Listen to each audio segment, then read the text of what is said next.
Eh bien, bonjour tout le monde, on se retrouve aujourd'hui donc pour une vidéo de mathématiques terminales où nous allons traiter d'études de fonctions et de convexité. Donc comme d'habitude, vous avez l'énoncé de l'exercice en dessous de la vidéo.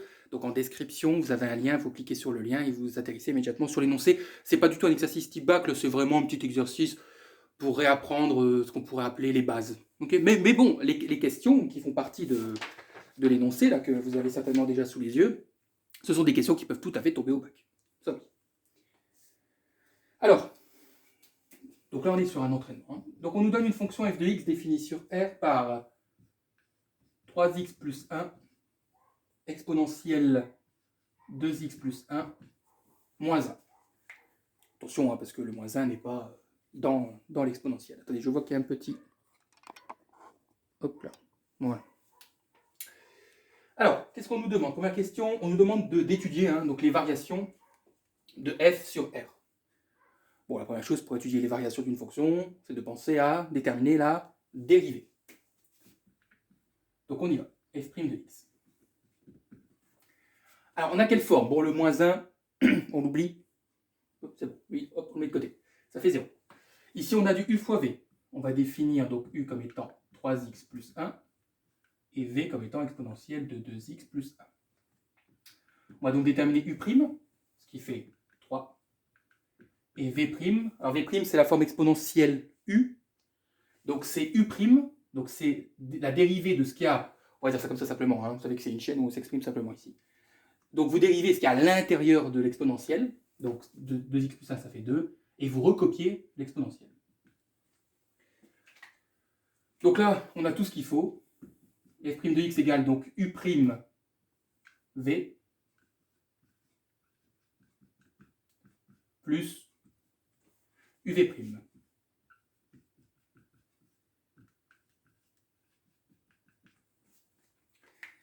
Alors, vous verrez que très souvent, lorsque nous avons des fonctions exponentielles, ou en tout cas, dans la fonction, il y a de l'exponentielle, eh bien, regardez, hein, faites vraiment, si vous ne le saviez pas, faites l'analyse, faites le constat, et bien vous verrez qu'à chaque fois que vous déterminez la dérivée, surtout dans les formes u fois v, eh bien on va factoriser. Pourquoi? Parce que ce qui est bien avec une exponentielle u, c'est que dans la dérivée, l'exponentielle u revient toujours. Vous pouvez dériver une exponentielle u autant de fois que vous le désirez, vous allez toujours devoir remettre l'exponentielle u dans le calcul. Et donc ici, forcément, exponentielle u, on va pouvoir le poser en facteur commun. Donc exponentielle de 2x plus 1. Facteur, donc attention, on met le reste, hein, encore une fois, on s'exprime simplement. Donc il reste 3, il reste le plus, et il reste, n'oubliez pas les parenthèses, hein, s'il vous plaît. Il reste le 3x plus 1, mais, on est d'accord, il reste aussi le x2. Bon, on va simplifier, surtout la parenthèse, donc ça fait exponentielle 2x plus 1, facteur donc de 3, 3x fois 2, donc 6x, et 1 fois 2, 2. Donc exponentielle 2x plus 1, facteur de 6x plus 5. Bien.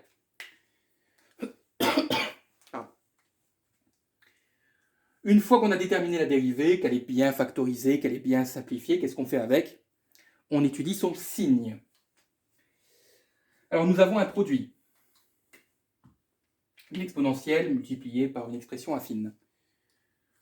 La première chose, moi c'est ce que je conseille, hein, en général c'est la méthode, c'est que les deux termes du produit, on va les égaliser à 0.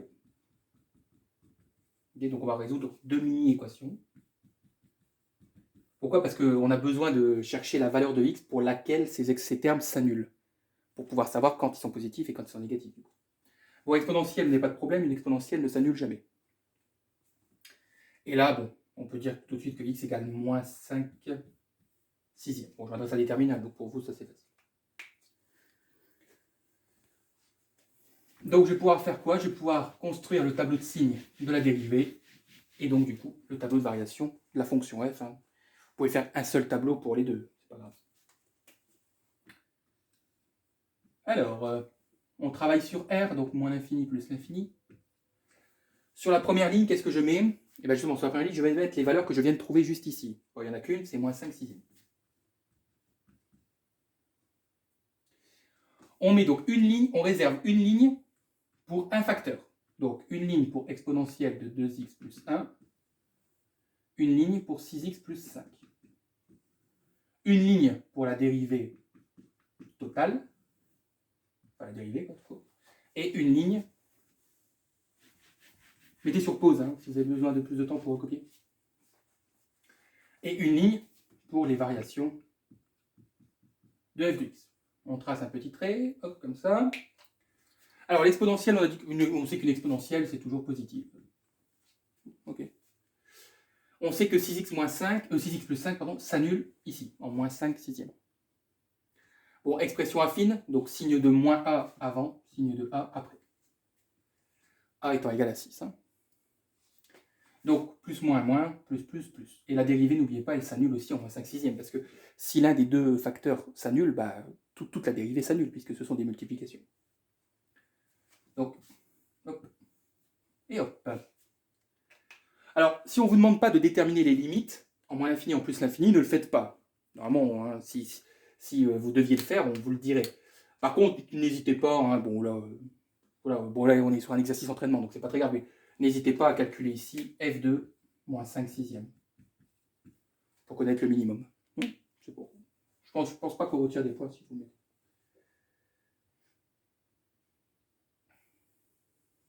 Ok pour tout le monde?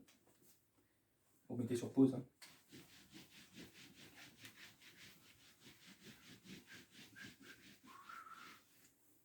Alors permettez-moi, j'ai oublié ma calculatrice, je reviens tout de suite.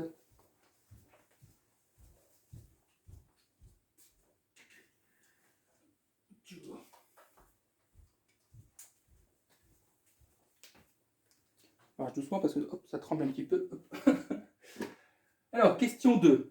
On demande de démontrer que sur l'intervalle moins 5 sixièmes 1, l'équation f de x égale 0 admet une unique solution alpha et donner une valeur rapprochée de alpha à 0, 0, 1 après, donc à 10 moins 2. C'est pareil, hein, 0, 0, 1 ou 10 moins 2, c'est la même chose, c'est-à-dire deux chiffres après la virgule. Alors, telle que la question est posée, la manière dont la question est posée, vous devez penser immédiatement à quelque chose. C'est toujours pareil, c'est toujours la même formulation. On va utiliser bien sûr le théorème des valeurs intermédiaires.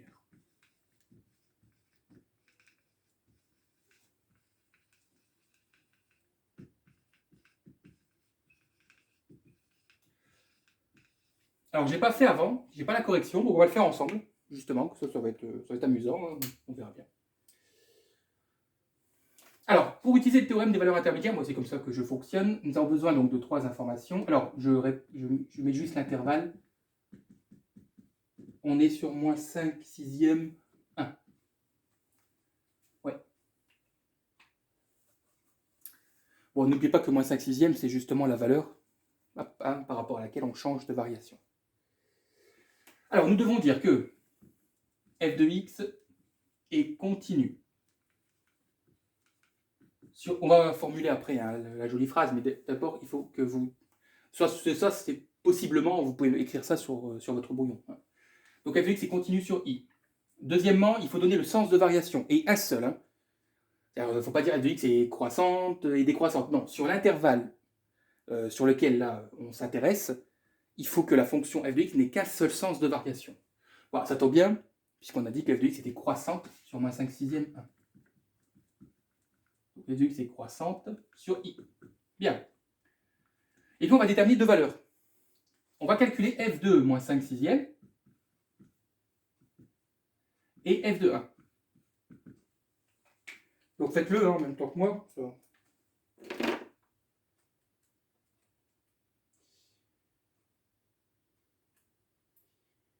Non, j'ai pas de bonne lumière. Hop.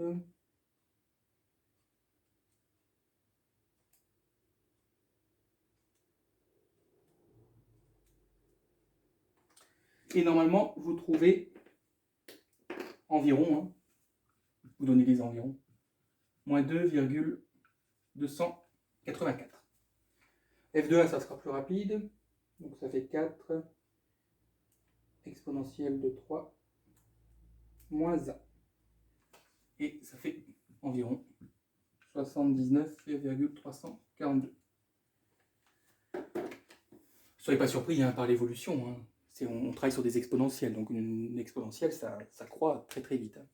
Enfin, en tout cas, à un taux régulier, mais vite. Bien, donc ici, vous êtes d'accord avec moi qu'on peut en conclure forcément que la fonction passera par 0, entre moins 5 sixièmes et 1. Oui. Une fois que vous avez déterminé ça, on va appliquer donc, le théorème des valeurs intermédiaires, c'est-à-dire on va rédiger cette jolie phrase. Alors, bon, moi je l'écris comme ça, mais il y a plusieurs formulations. Donc on sait que, donc, on sait que f de x est continu sur moins 5 sixièmes 1, d'ailleurs dit tout de suite est continue et croissante sur moins 5 sixièmes 1. De plus, f de moins 5 sixièmes est environ égal à moins 2,284 et f de 1 est environ égal à 79,342. Par conséquent, d'après le TVI, enfin, en réalité on n'utilise pas le TVI, on utilise le corollaire. Mais bon, c'est pas grave. Donc par conséquent, d'après le TVI, l'équation f de x égale 0 admet une unique solution alpha sur moins 5 sixièmes 1 telle que f de alpha égale 0. Mon feutre est épuisé. Voilà comment on rédige plus ou moins un théorème des valeurs intermédiaires. On ne vous demande pas de justifier que f est continu, hein, il suffit de le dire. Donc vérifiez bien surtout que le sens de variation est unique, hein, donc soit croissant, soit décroissant sur l'intervalle en question. Parce que le TVI ne s'applique pas s'il y a un changement de variation. Hein. Et bien vérifier que f de x passe par 0 entre tout simplement au niveau de entre les deux bornes de l'intervalle.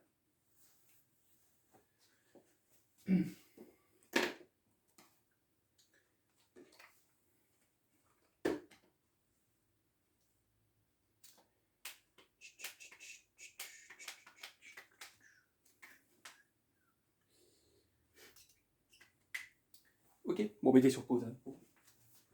Alors, on demande une valeur approchée de alpha. Bien sûr, en utilisant la calculatrice. Donc, on va utiliser le menu table. Allez-y, hein, faites-le en même temps que moi, ou déjà commencez si vous voulez. Donc, ce qu'on va faire, hein, je vais expliquer un peu le principe. C'est que vous allez ouvrir votre menu table. Ouais. Vous allez rentrer la fonction f de x. Donc, commençons par ça. Donc, on rentre la fonction f de x. Donc, 3x plus 1 exponentielle de 2x plus 1 moins 1. Ensuite, on va devoir régler le rang. Le rang, c'est de dire, en fait, le tableau, ici, hein, les valeurs de f de x, on commence où et on finit. Enfin, ouais, on commence quand et on finit quand. Bah, bon, vous êtes d'accord, moins 5 sixièmes, on n'est pas loin de moins 6 sixièmes. Donc, moi, personnellement, je vais commencer à moins 1 et je vais finir à 1. Et j'essaie de montrer, mais je pense pas. Ah, si on voit, oh non, il y a drôle de reflet. Vous voyez? Ah bah non, c'est bien. Vous voyez, donc je commence à moins 1, je finis à 1. Et là, il faut régler le pas. Alors, le pas, bon, on veut 10, on veut deux chiffres. Donc, vous pouvez, si vous voulez, écrire le pas 0, 0, 1. Bon, il y a des calculatrices qui ne supportent pas, parce que ça va, vous imaginez le nombre de valeurs qu'il y aura. Donc, commencez à 0, 1. OK. OK. Et ensuite, on lance. Vous voyez, vous avez un tableau qui apparaît ici. Vous allez regarder la deuxième colonne, ici, la colonne de f de x. Et vous allez rechercher quand on passe par 0. Alors, regardez. On voit qu'en moins 0,2, on est à moins 0 quelque chose, et qu'en moins 0,1, on passe dans le positif. Oui. Donc, on sait que la valeur de alpha sera comprise entre moins 0,2 et moins 0,1. Attention, ça, ce n'est pas la réponse. Hein. Parce que là, on est à 10 moins 1. Donc, qu'est-ce que vous allez faire? Vous allez régler votre rang. Vous allez revenir au niveau du rang. Vous allez commencer à moins 0,2, terminer à moins 0,1, et là, vous allez aller de 0,01 en 0,01. Vous voyez? Et là, on aura bien une valeur approchée de alpha. Alors, qu'est-ce qu'on constate? Regardez, je le mets, je fais beaucoup de va-et-vient, je le sais.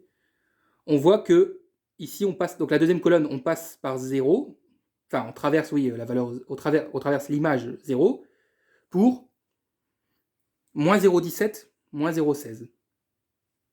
Donc, alpha est compris entre moins 0,17 et moins 0,16. Alors, nous, on veut une valeur approchée, donc il faut choisir. Alors, on va choisir laquelle? On va choisir la plus proche. C'est-à-dire que, regardez la deuxième colonne. Vous prenez celui qui est le plus proche de 0. Vous comprenez? Or, celui qui est le plus proche de 0, c'est ici 0,02. Donc, on prendra moins 0,16. Oh, c'est cool que je peux montrer la calculatrice à l'écran. Je pensais qu'il y aurait un tel reflet que ça aurait été lisible, mais apparemment, d'après le retour que j'ai, ça va. Ouais.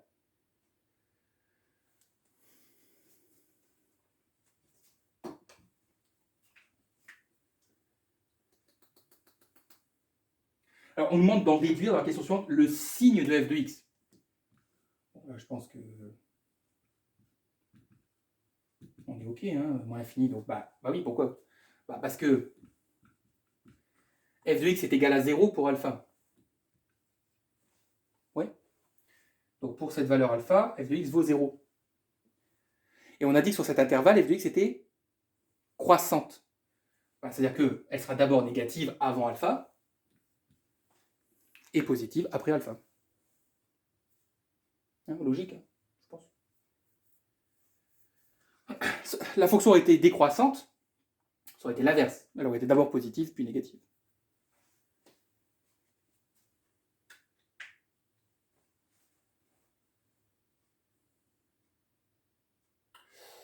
C'était la dérivée, c'était exponentielle, et on avait 6x plus 5. Hein. Oui.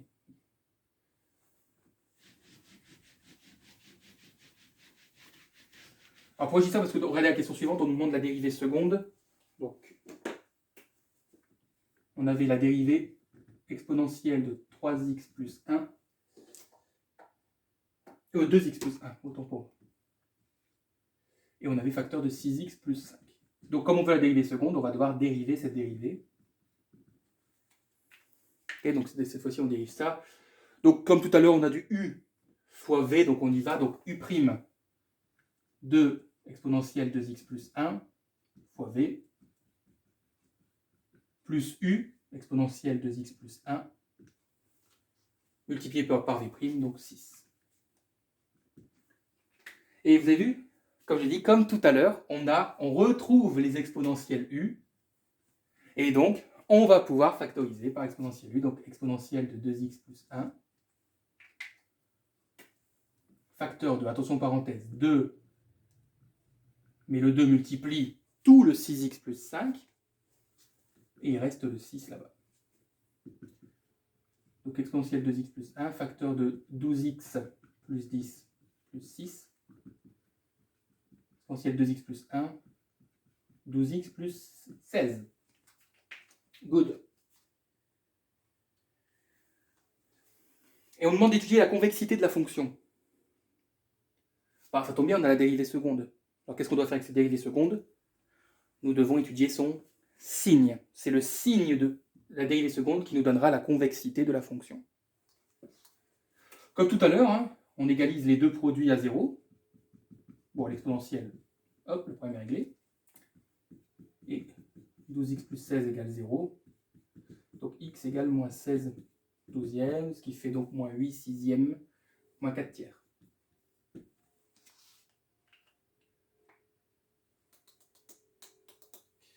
Et on va construire un petit tableau de signes. Donc on travaille toujours sur R tout entier. Donc, vous me permettez, donc on va déjà, donc sur la première ligne, on va écrire le moins 4 tiers, la solution qu'on a trouvée. Et je vais déterminer tout de suite le signe de la dérivée seconde. Pourquoi? Parce que l'exponentielle n'a pas d'impact sur le signe, puisqu'une exponentielle est toujours positive. Donc il n'y a que ça qui nous intéresse. Vous comprenez? C'est ça qui va déterminer le signe de la dérivée seconde. Expression affine, donc signe de moins A, signe de A. Conclusion, sur cet intervalle, f de x sera concave. Donc la dérivée seconde négative implique la concavité. Et ici, f de x sera donc convexe. Ça, c'est les propriétés que vous avez dans votre cours.